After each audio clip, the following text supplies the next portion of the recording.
Welcome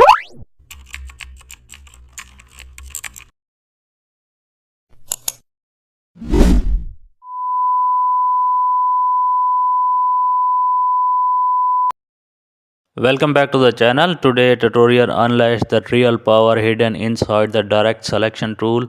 We start by selecting the white arrow to active precise anchor control.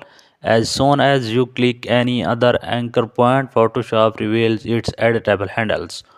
Now gently drag the anchor to reshape the subject with clean accuracy. Notice how the curve adjusts smoothly as the handle move with it. This gives complete command every control edge and curve. Let's pull a single anchor to create a dynamic bend in the shape.